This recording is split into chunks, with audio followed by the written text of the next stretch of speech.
when I was a little boy. I did what I know you did when you were very young and very small. I bent over and looked at the world through my open legs. And in that moment, when I saw an upside-down world, although I wasn't aware of it on a conscious level, I learned that it is possible to look at things in a different way. And that is one of the things, a very important thing being taught on this course. We hope to show you that all your life you have looked at people and situations in one way. And very often you have seen very little. We intend to show you how to read people and how to use the new knowledge to take people and yourself into different realms of experience. However, we've got to start off with the ordinary, the mundane. And I want to talk briefly about the development of hypnosis. But wait a moment. Let me tell you what you can expect on this course. But first of all, who's been hypnotized? Was the relaxation method used? Who meditates? Who practices self-hypnosis? Anyone know about Milton Erickson? Anyone know about NLP?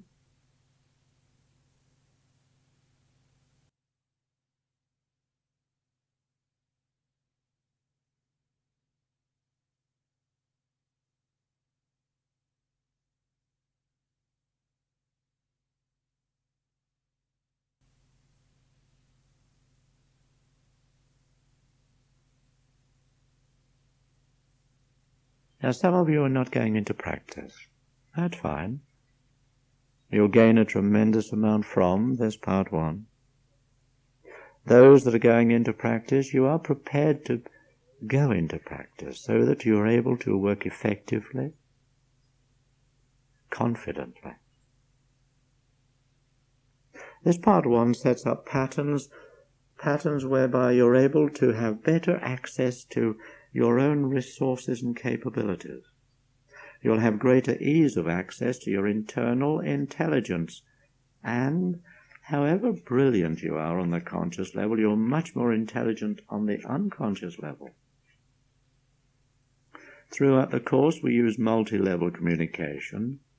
What that is will become clearer as the weeks go by, and you'll find it's very pleasant to notice things happening in your behavior that you didn't know you'd learnt.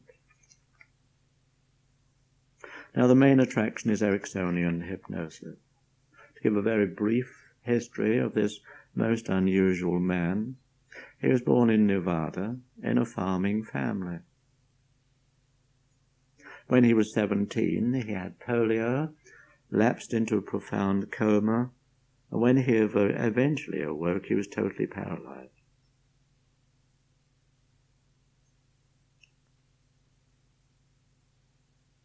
Given up for dead.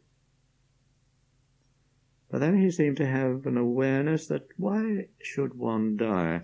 And over the subsequent months, he started to learn how the muscles of his body worked, how people communicated with words, and how they communicated without using words.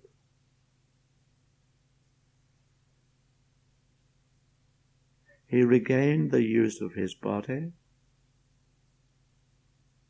but was colorblind and tone deaf, and had a few other problems.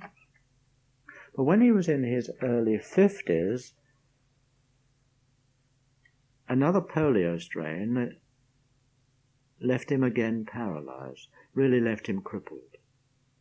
He died in his late 70s in 1980. He was an American MD, medical doctor. He was also a psychiatrist, and he was known internationally, actually, as Mr Hypnosis.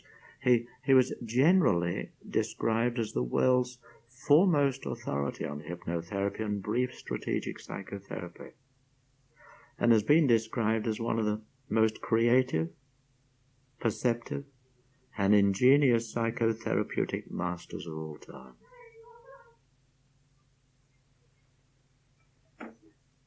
He taught that each person is a unique individual. Hence, hypnotherapy, psychotherapy should be formulated to meet the individual's need rather than tailoring the person.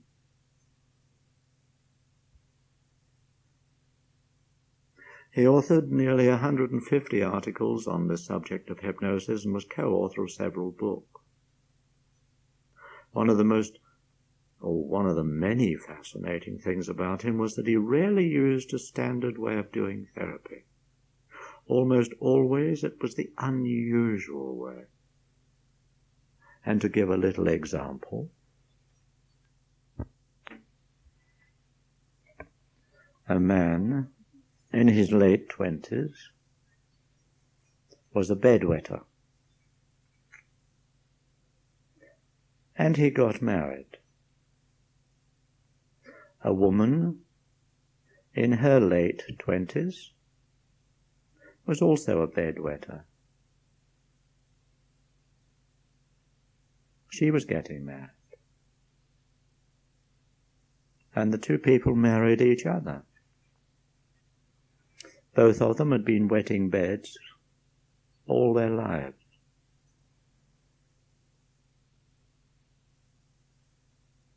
Neither confessed to the other that he or she was a bedwetter.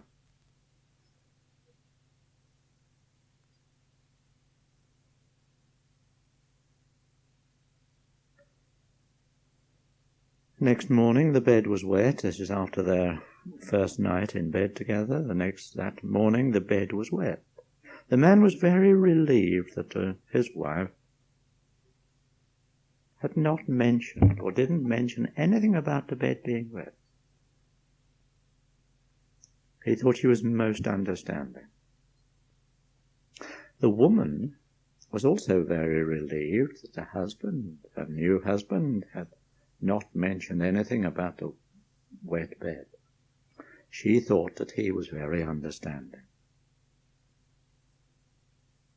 And so it went on for quite a long period of time. I don't really remember how it was that they discovered that both of them wet the bed, but they did discover that.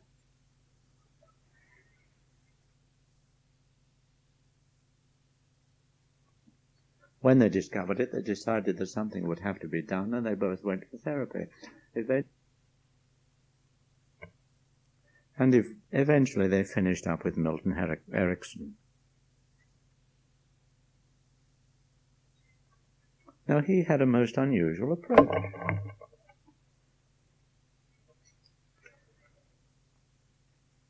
You're going to wet the bed anyhow, so why not wet it in consciousness? Why not know that you're doing it? And he literally ordered them. How on earth he managed to order people to do some of these strange things, I don't know. But he ordered them to, each night, what they would have to do, each to drink a large glass of water, lock the bathroom door, and then, before getting into bed, separately, they were to, in their own ways, wet the bed. Do it consciously. And they were to do that for 28 nights. And then they could have a night off. Can you imagine the horror with which they approached that first night going to bed? I wonder what thoughts went through their mind. Actually, going to bed became quite a difficult task, obviously. Not much fun when you knew that you were going to wet the bed and then have to climb into it. It's very different if you get into a dry bed, wet the bed, and you wake up with the bed wet. However, they did obey the orders. Night after night, this went on. Wet to bed, went to bed, and that was it. But it got worse and worse and worse, and they found that they were going to bed later and later and later. However, they did it for 28 nights, and then, thankfully, on the 29th night, they went to bed in a dry bed. They never wet the bed again, neither of them. How's that for therapy? Innovative therapy.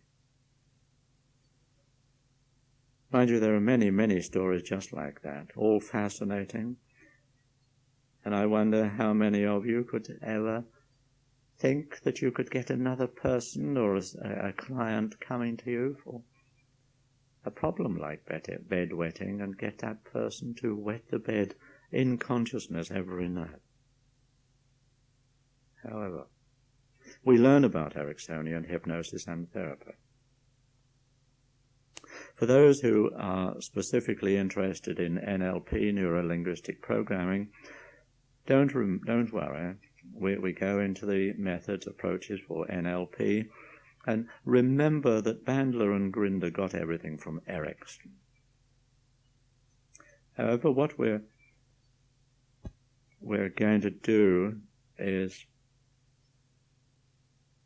start off really with a sort of main view of hypnosis. We're going to start really with a standardized approach, but I'm going to talk about the sort of three main views, or the three main, how hypnosis has really developed.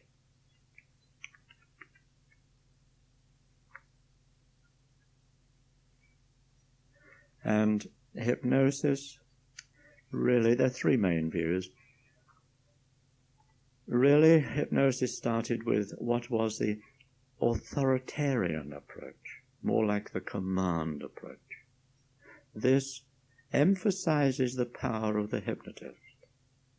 And it's still used by stage hypnotists, and because of this, it's the general view of the public. In its extreme form, it evokes a picture of a powerful figure, usually a male, exercising a strange power over some hapless and weak-willed subject, usually a female. In essence, the hypnotist orders the subject to do something she wouldn't ordinarily do. Now, this approach assumes that the unconscious is a sort of dumping ground, really, a receptacle in which suggestions are planted. I don't really think that the unconscious should be treated like a piece of dirt.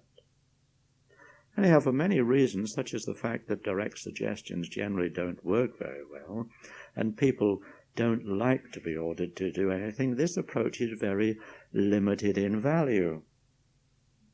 Very limited indeed.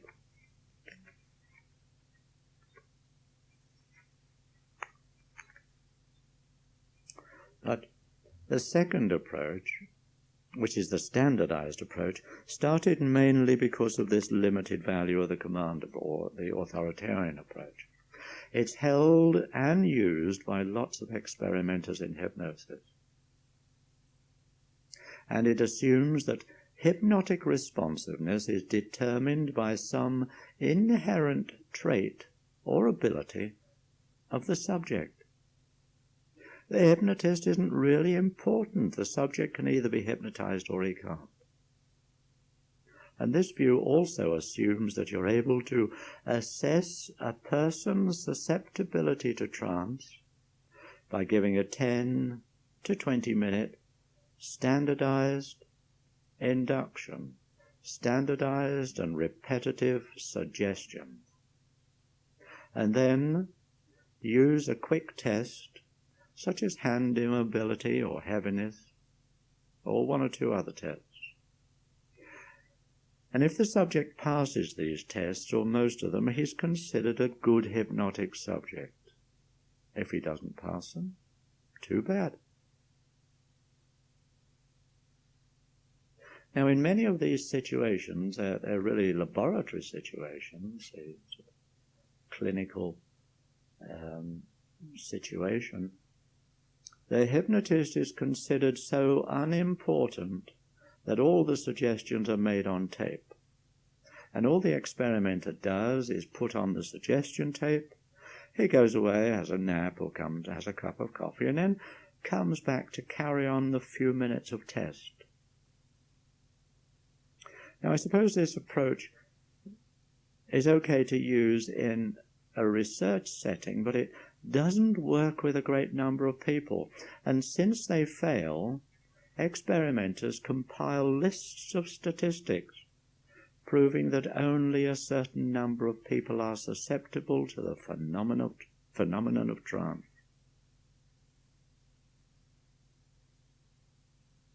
I personally believe that the people who fail are only reflecting the limitations of the approach.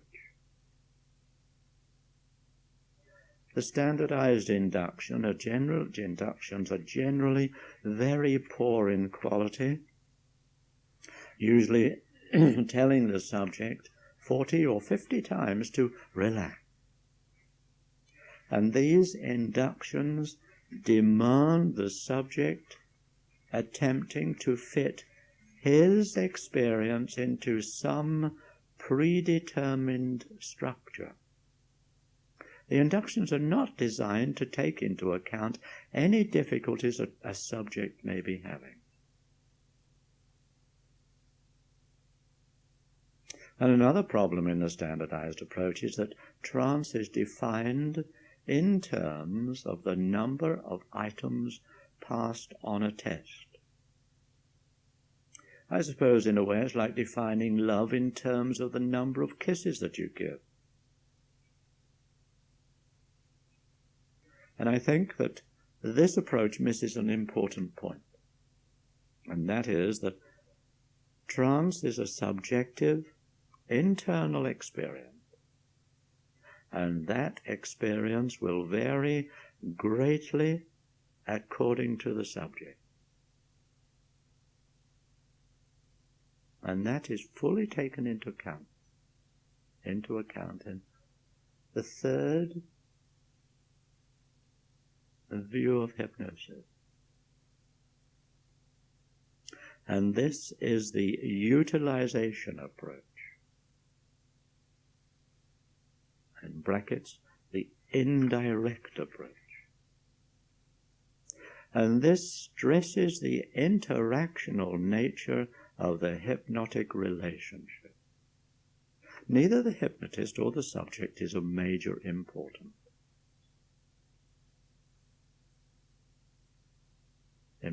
What is most important is the interaction between them.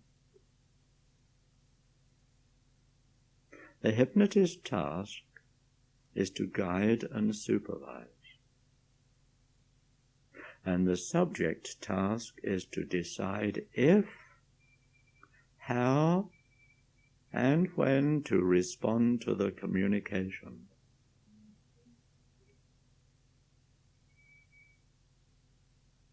The utilization approach, assumes that each person is unique, and that because of this, the hypnotist has to adapt his strategies to fit the subject. Therefore, standardized inductions are not used. This approach also assumes that unconscious processes can operate in an intelligent and creative way, and people have stored in the unconscious all the resources and capabilities they need to change their experience.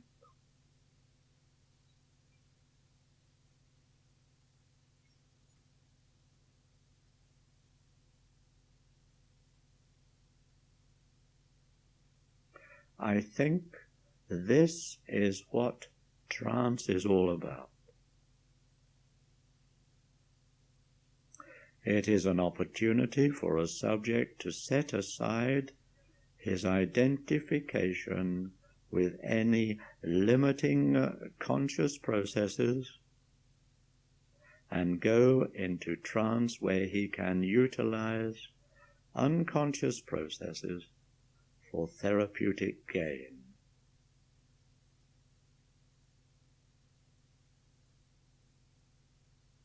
Now, those are the three main views of hypnosis. Under the command approach, or the authoritarian approach, as I said, still used by stage hypnotists, and I don't know whether you know how a stage hypnotist works. He calls for volunteers. A lot of people do volunteer. Far too many for the hypnotist to handle, and also far too many subjects who will not respond in the way that he would want them to respond. So he has to weed them out. And he does this with a series of tests. People who go onto the stage, he puts them through two common ones. That's the hand clasp test and the eye closure test.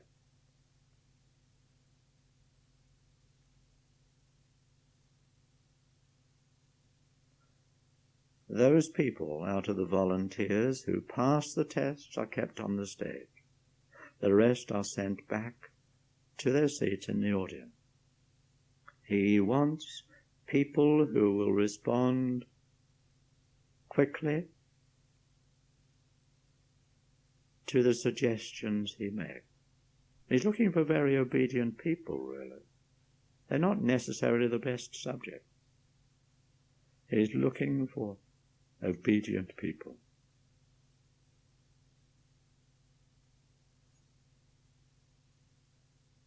Now, that's the command or the authoritarian approach. Under the standardized approach, although it was devised and used extensively, and is still used extensively in a clinical situation, a lot of hypnotherapists use it. A great number use this type of approach. It's limited in value, very limited in value.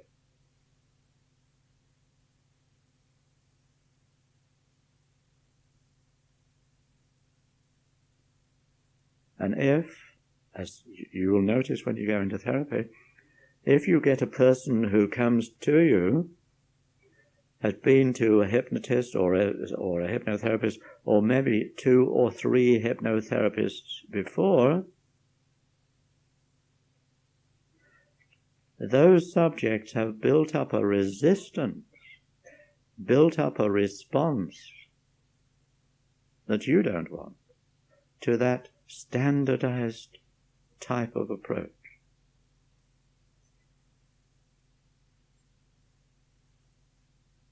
However, obviously we develop all this much, much more.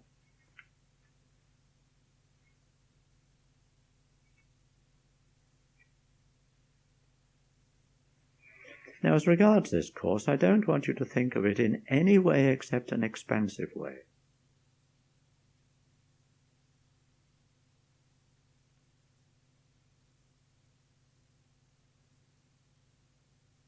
If you keep the knowledge that you gain confined to a professional life, then you're limiting yourself.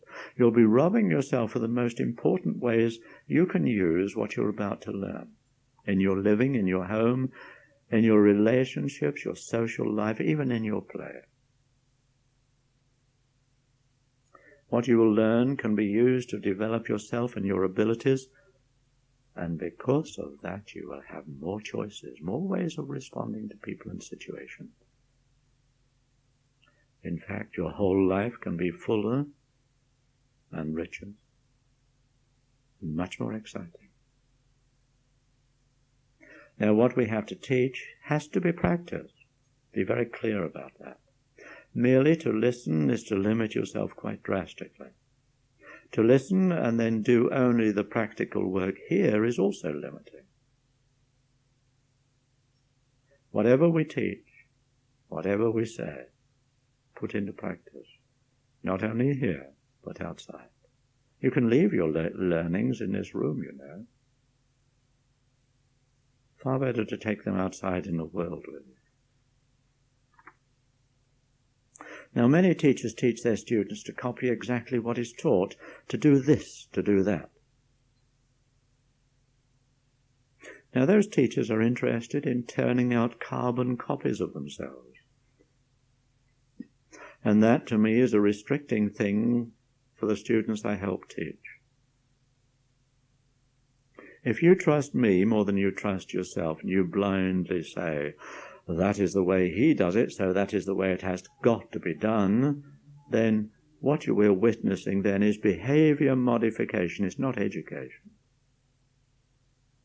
I do accept that you're here because we're able to show you things that you don't yet know. But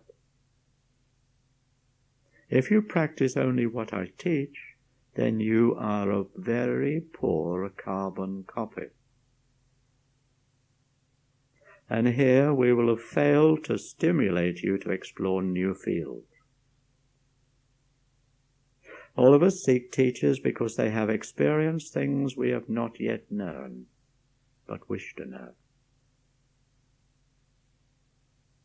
The fact that they have had the opportunity to experience those things before we have does not make them absolute authorities over us. So now, I ask you to take everything we can teach you, practice it, experiment, and go far beyond what you're going to learn in the time you are with us.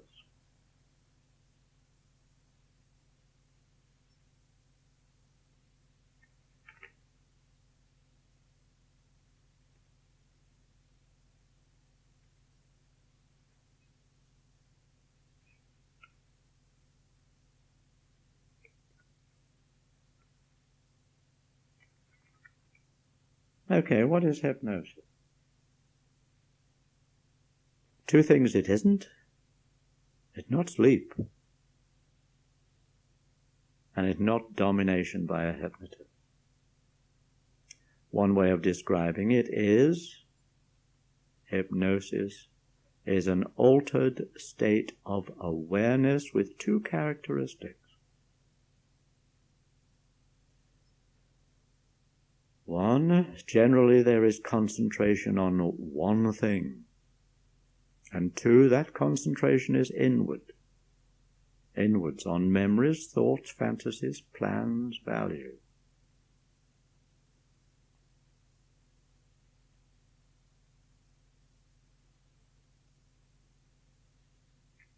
Some examples of hypnosis: reverie or daydream, that's an altered state. Being lost in a book. Highway hypnosis. Watching TV without registering.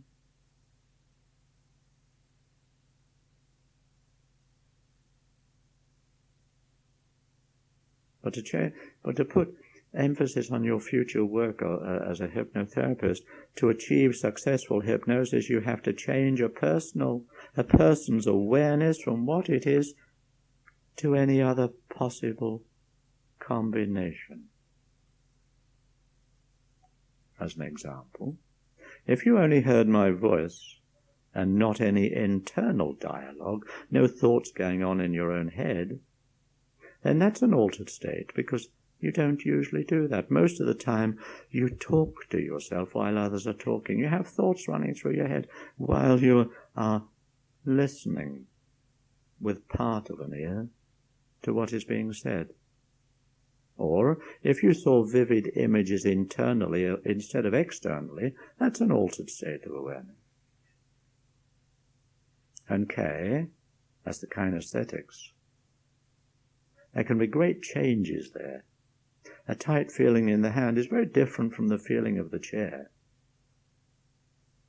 The beating of your heart, the rise and fall of your chest, the changing patterns of my voice, the need to focus your eyes, the repeated blinking movements, the sense of your weight.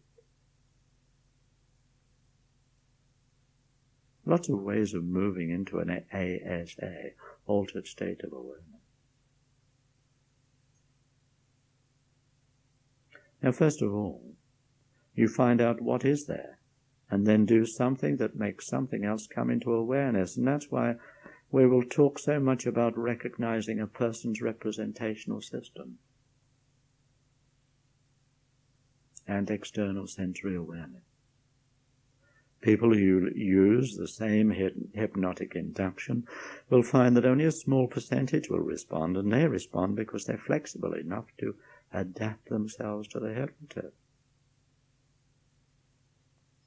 What you must learn to do is to use the altered state to produce change.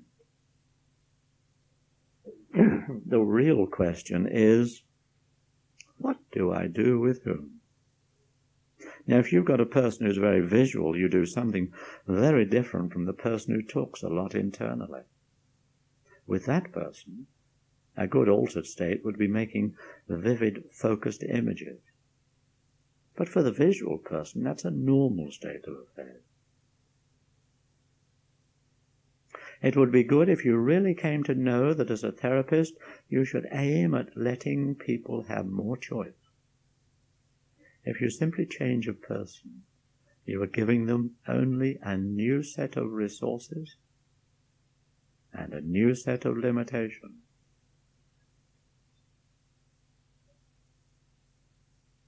If you are able, or if any person is able to work well in all of the sensory systems, internal sensory systems, there is almost infinite choice. And don't forget that any one of the internal sensory systems no better than any other.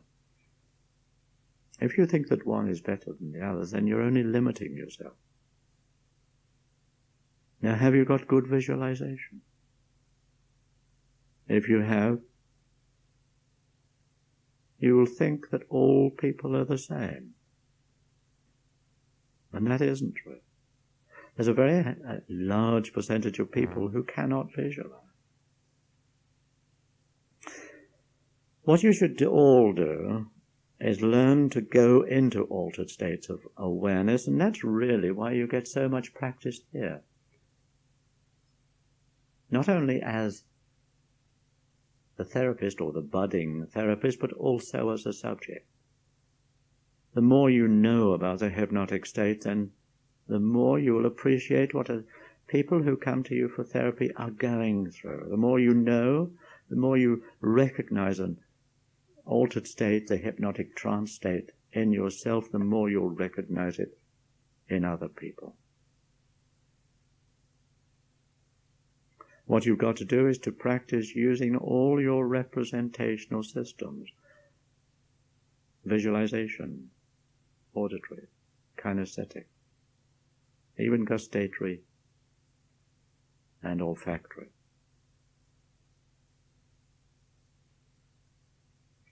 Now, people coming for hypnosis for the first time have lots of questions inside themselves that will never be voiced.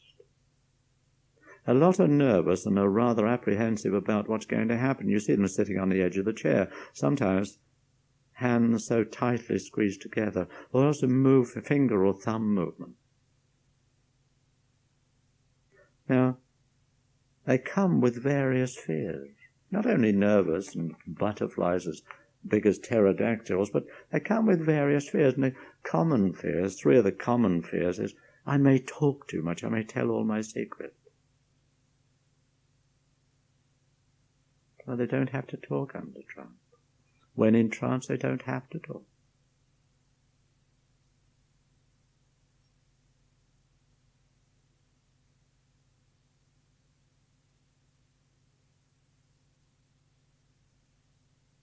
And anyhow, strange as it may seem at this stage to you, you can tell lies under hypnosis.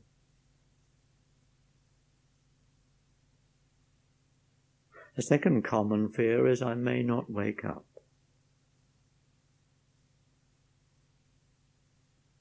If anything happened to the hypnotist, If, for instance, one of you came to see me and I dropped dead at your feet while you were in trance, eventually it would turn to normal physiological sleep, and you would open your eyes eventually and you would wonder why I was lying on the floor.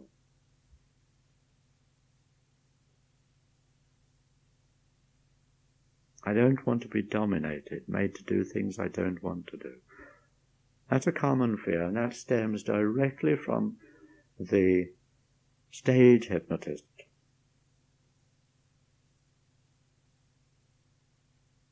I don't want to be dominated, made to do things I don't want to do.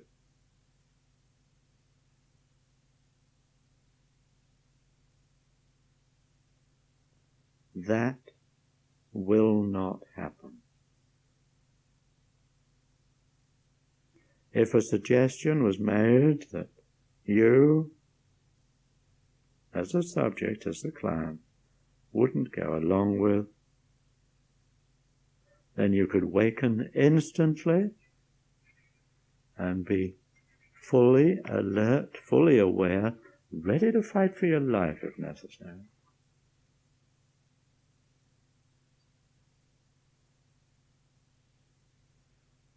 However, as I said, the work that in class here, on this course, you're going to be both subject and hypnotist. Subject and hypnotist.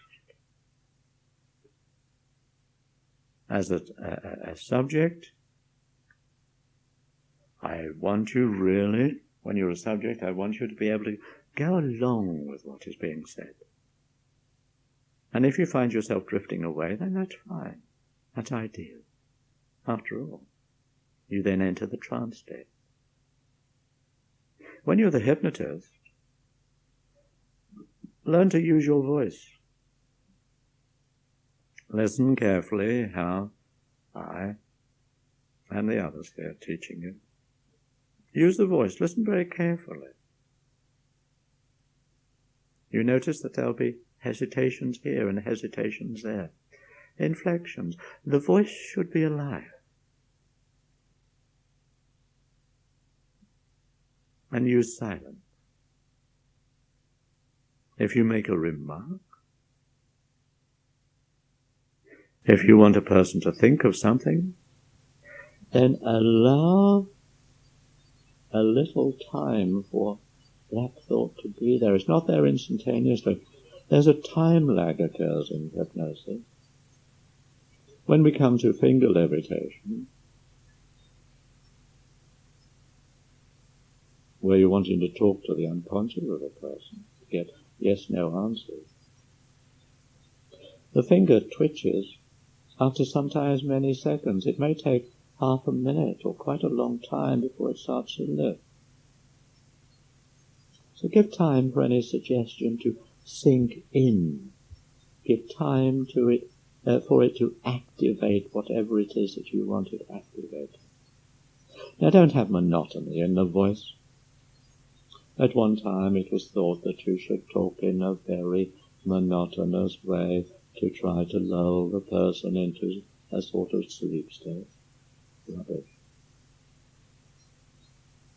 And make your voice congruent with what you say. Not say, slowly the finger can lift.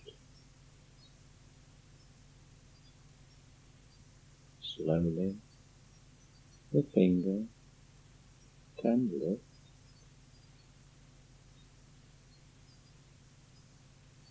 Make it your voice congruent, the tone, with what you say.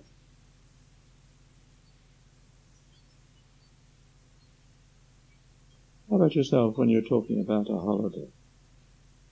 How do you reply? Oh, we had a lovely holiday. It was so exciting. Do you hear? Gosh, the holiday that we had, it was so darn exciting. Make your voice congruent with what you say.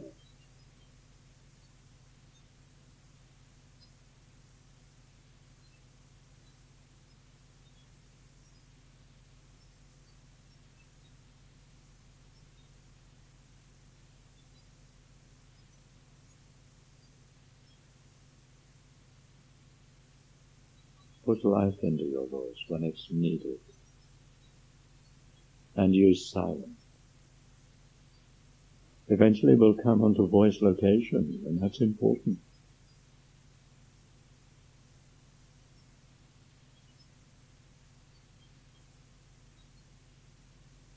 But now a little about language. Just a little. I'm going to talk about predicates. I'm going to have exercises in predicate recognition. But language. We know very, very little about how we generate language. When we speak, we're able to create very complex sentences without having to make any conscious decision. You know what you want to say. You just say it. We don't say, now I'll put in an adjective, then a verb, and maybe an adverb. Not on your life. We speak from an unconscious level. Now we speak a language that has grammar and syntax, and intuitively we know when a sentence is well formed. If I say, you look that, understand idea can, you immediately know it's wrongly formed. It's an ill-formed sentence. Just the same as you know it's well-formed if I use the same words, but say, look, you can understand that idea. So a great deal is understood on an unconscious level, and a great deal is said from an unconscious level. Now I've mentioned that representational systems. We've got 5 external sensory systems. We can see, we can hear, we can touch, we can taste, we can smell. Internally we have a representation of those. We have an internal representation of those systems. And I've mentioned about how a person can be V, A, or K, visual, auditory, or kinesthetic, or any combination of that. Now, most people have a very favorite rep system, a very favorite representational system, one that is used more than any other. And when you meet a person, he or she will be thinking in one of the 3 main representational systems. Internally, he or she will be creating visual images, talking to himself or hearing sounds, or having feeling.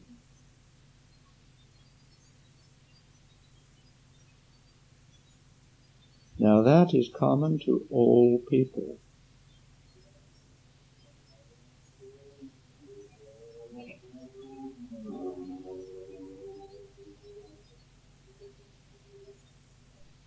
Now, you can find out how the person ticks, any person ticks in that way, how he thinks by listening to the process words he uses when describing his experiences.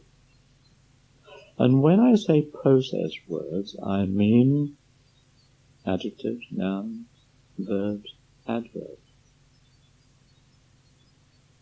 These predicates, these process words, reveal which sensory system the person is most conscious of.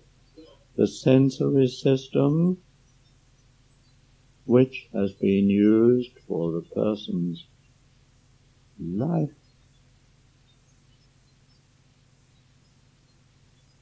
The sensory system which is very refined and used all the time by the